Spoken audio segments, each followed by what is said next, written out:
Assalamualaikum warahmatullahi wabarakatuh. Perkenalkan, nama saya Ahmad Batuni dari kelompok 3B. Di sini kelompok 3B akan menyampaikan presentasi tentang bagaimana dinamika historis konstitusional, sosial politik, kultural, serta konteks kontemporer penegak hukum yang berkeadilan. Di kelompok 3B ini ada 5 peserta. Yang pertama yaitu saya sendiri, Ahmad Patoni. Yang kedua ada Irfan Arfian Kusnadi. Lalu yang ketiga ada Sabrina Nur Septiana. Yang keempat ada Lail Alfi. Dan yang kelima ada Ajil Pratama. Kelompok 3B akan menyampaikan 4 konten, yaitu yang pertama, konsep dan urgensi penegak hukum yang berkeadilan. Yang kedua ialah sumber historis, sosiologis, dan politik tentang penegak hukum yang berkeadilan. Lalu yang ketiga adalah dinamika dan tantangan penegak hukum yang berkeadilan. Lalu yang keempat terakhir yaitu esensi dan urgensi penegak hukum yang berkeadilan. Istilah konstitusional berasal dari bahasa Prancis, yaitu constituer, yang berarti membentuk. Konstitusional memiliki arti yaitu segala ketentuan dan aturan tentang ketatanegaraan. Dengan demikian, kata konstitusional merujuk pada semua langkah politik yang sesuai dengan aturan hukum yang berlaku di suatu negara. Pemakaian istilah konstitusi yang dimaksud ialah pembentukan suatu negara atau menyusun dan menyatakan suatu negara itu sendiri. Saya Irfan Arfian di sini akan menjelaskan tentang konsep urgensi penegakan hukum yang berkeadilan. Menurut Thomas Hobbes dalam bukunya Leviathan pernah mengatakan Homo homini lupus. Artinya manusia adalah serigala bagi manusia lainnya. Dan yang kedua, menurut Cicero pernah mengatakan ubi societas ibi ius, artinya di mana ada masyarakat, di sana ada hukum. Dan yang ketiga, menurut Cronenberg dan Sabarudin, kehidupan manusia tidak cukup hidup dengan aman, teratur, dan tertib. Manusia perlu sejahtera. Negara Kesatuan Republik Indonesia (NKRI) adalah negara hukum. Negara bukan didasarkan kepada kekuasaan belaka, melainkan negara yang berdasarkan atas hukum, di mana semua persoalan masyarakat, kewarganegaraan, pemerintah, atau kenegaraan harus didasarkan atas hukum.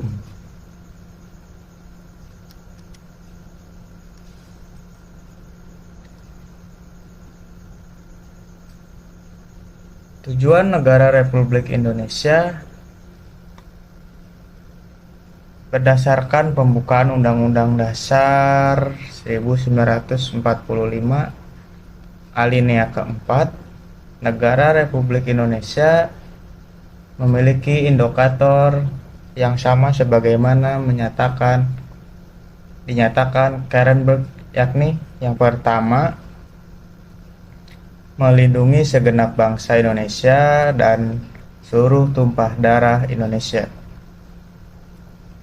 memajukan kesejahteraan umum, mencerdaskan kehidupan bangsa, dan ikut serta melaksanakan ketertiban dunia yang berdasarkan kemerdekaan, perdamaian abadi, dan keadilan sosial. Perlindungan terhadap warga negara serta menjaga ketertiban masyarakat telah diatur dalam Undang-Undang NRI tahun 1945 Bab 9, Pasal 24, 24A, 24B, 24C, dan 25 tentang kekuasaan kehakiman.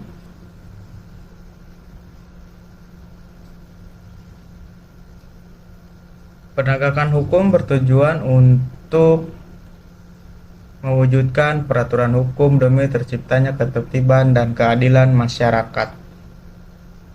Apa yang tertera dalam peraturan hukum dapat terwujud dalam proses pelaksanaan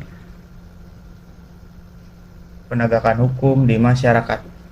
Dengan kata lain, penegakan hukum pada dasarnya bertujuan untuk meningkatkan ketertiban dan kepastian hukum dalam masyarakat sehingga masyarakat merasa memperoleh perlindungan akan hak-hak dan kewajibannya.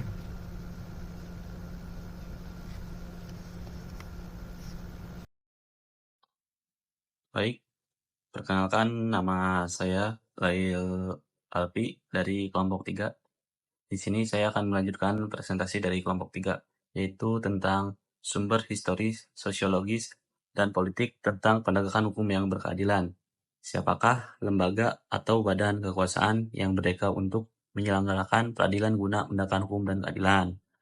Secara eksplisit dinyatakan dalam pembukaan UUD 1945 bahwa negara melindungi segenap bangsa Indonesia dan seluruh tumpah darah Indonesia, memajukan kesejahteraan umum dan mencerdaskan kehidupan bangsa serta melaksanakan ketertiban dunia.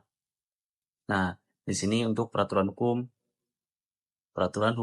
mengatur hubungan antara manusia yang satu dengan manusia lainnya di samping mengatur hubungan manusia atau warga negara dengan negara serta untuk mengatur organ-organ negara dalam menjalankan pemerintahan suatu negara. Nah, di sini peraturan hukum ada dua, yaitu hukum privat dan hukum publik. Yang pertama, hukum privat, yaitu hukum yang mengatur hubungan setiap antara manusia secara individu maupun yang menyangkut kepentingan pribadi, contohnya masalah jual beli, sewa menyewa, dan pembagian waris. Yang kedua itu hukum publik, hukum yang mengatur hubungan suatu negara dengan organ negara yang lain atau perseorangan yang menyangkut kepentingan umum, misalnya masalah perampokan, pencurian, pembunuhan, penganiayaan, dan tindakan kriminal, serta lainnya. Lalu di sini masih peraturan hukum. Nah, di sini negara hukum adalah negara yang setiap kegiatannya penyelenggaraan pemerintahnya didasarkan atas hukum yang berlaku di negara tersebut. Nah, terus untuk pertujuan hukumnya itu untuk mengatur kehidupan dan ketertiban masyarakat, agar penegakan hukum pada dasarnya bertujuan untuk meningkatkan ketertiban dan kepastian hukum dalam masyarakat sehingga masyarakat merasa memperoleh perlindungan akan hak-haknya. Nah, di sini kita bisa melihat jenis hukum ya, di tabelnya. Nah, untuk jenis hukum material, dan ada hukum formal.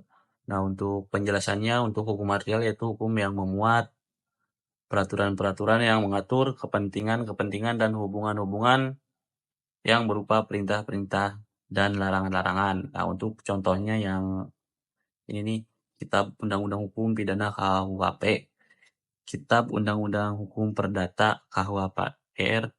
Nah, untuk muatannya itu untuk yang pertama aturan atau ketentuan hukuman bagi orang yang melakukan tindakan hukum, dan untuk KUHP RI yaitu jenis-jenis hukuman dan ancaman hukuman terhadap tindakan melawan hukum. Nah, terus yang kedua yaitu hukum formal, hukum acara. Peraturan hukum yang mengatur tentang cara bagaimana mempertahankan dan menjalankan peraturan hukum material. Yang contohnya itu Kitab Undang-Undang Hukum Acara Pidana KUHP. Terus muatannya melalui hukum acara, hukum material dapat dijalankan atau dimanfaatkan.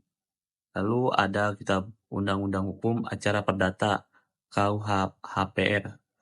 Tanpa adanya hukum acara, maka hukum material tidak dapat berfungsi. Baik, untuk slide selanjutnya yaitu ada unsur penegakan hukum.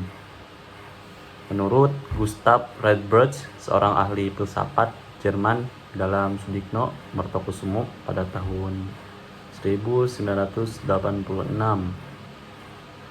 menyatakan bahwa untuk menegakkan hukum ada 3 unsur yang selalu harus diperhatikan, kata beliau.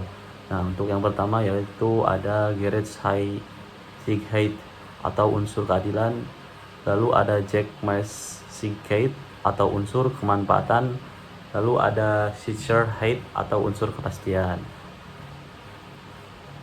Baik, untuk presentasi dari saya segitu saja, dan untuk selanjutnya akan dilanjutkan oleh teman saya.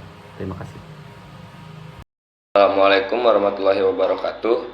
Perkenalkan, nama saya Azal Pratama. Di sini saya akan melanjutkan kelanjutan yang tadi teman saya sudah bahas.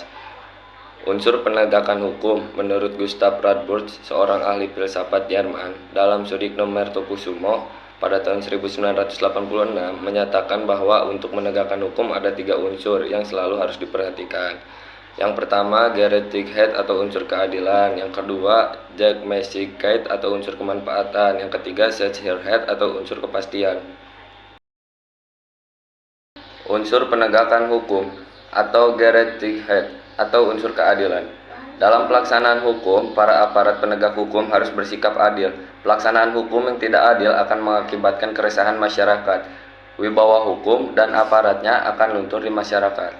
Masyarakat tidak peduli terhadap hukum, ketertiban dan ketentraman masyarakat akan terancam, mengganggu stabilitas nasional. Keadilan merupakan unsur yang harus diperhatikan dalam menegakkan hukum dan terus-menerus berputar seperti itu.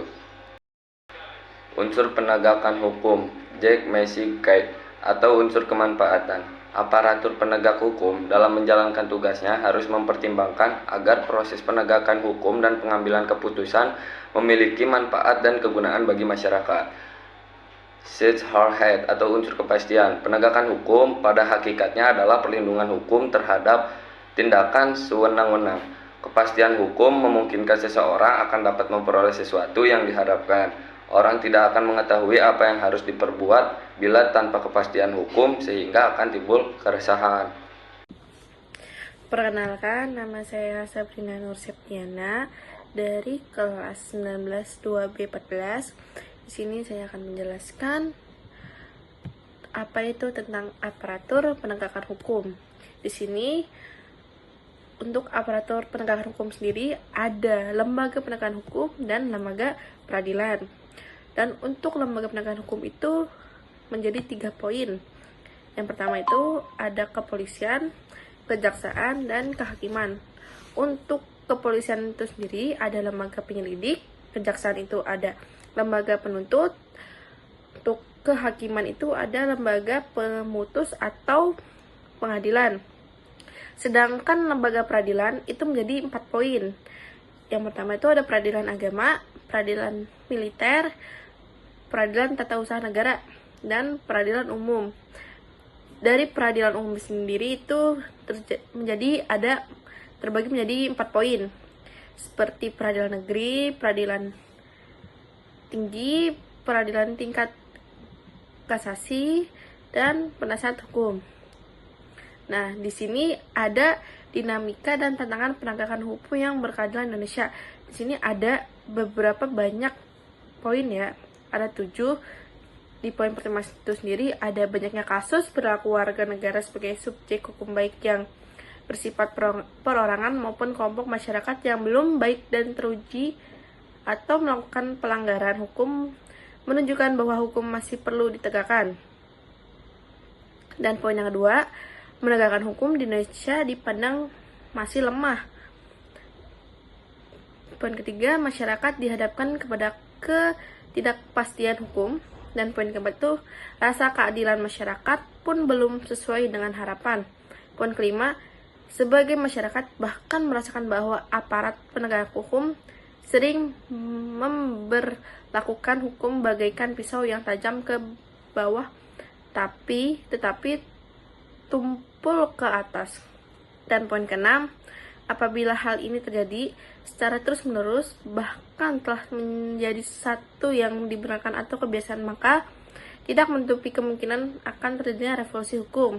Dan yang ketujuh, oleh karena itu, tantangan yang dihadapi oleh bangsa Indonesia saat ini adalah menghadapi persoalan penegakan hukum di tengah maraknya pelanggaran hukum di segala tarak kehidupan Indonesia. Dan di sini ada esensi dan urgensi penegakan hukum yang berkeadilan. Di sini kayak penegakan hukum pada dasarnya tuh bertujuan untuk menegakkan ketertiban dan kepastian hukum dan masyarakat, sehingga masyarakat merasa memperoleh perlindungan akan berhak dan berkewajibannya. Terus bakal berlanjut ke tidak penegakan hukum, terlebih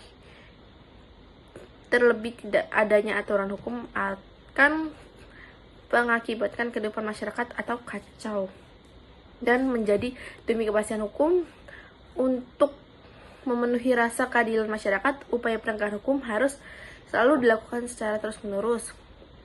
Dan negara bangsa Indonesia sebagai negara modern dan menganut sistem demokrasi konstitusional telah memiliki sejumlah peraturan perundangan, lembaga-lembaga hukum, badan-badan lainnya, dan aparatur penegakan umum.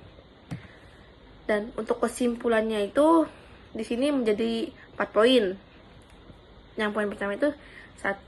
Negara merupakan organisasi kelompok masyarakat tertinggi yang mempunyai wewenang untuk mengatur dan mengendalikan masyarakat untuk kepentingan umum yang lebih tinggi demi tegaknya hukum. Poin yang kedua itu penegakan hukum bertujuan untuk meningkatkan ketertiban dan kepastian hukum dan masyarakat, sehingga masyarakat merasa memperoleh pengayuman dan haknya terlindungi. Yang ketiga, aparatur hukum yang mempunyai tugas untuk menegakkan dan melaksanakan hukum, antara lain lembaga kepolisian, kejaksaan, dan kehakiman. Dan poin yang terakhir itu penegakan hukum di Indonesia masih menghadapi masalah dan tantangan untuk memenuhi rasa keadilan masyarakat. Penegakan hukum sangat penting diupayakan secara terus-menerus untuk meningkatkan ketertiban dan kepastian hukum dalam masyarakat, sehingga masyarakat merasa memperoleh perlindungan akan hak-hak dan kewajibannya. Itu saja, sekian, terima kasih, bye bye.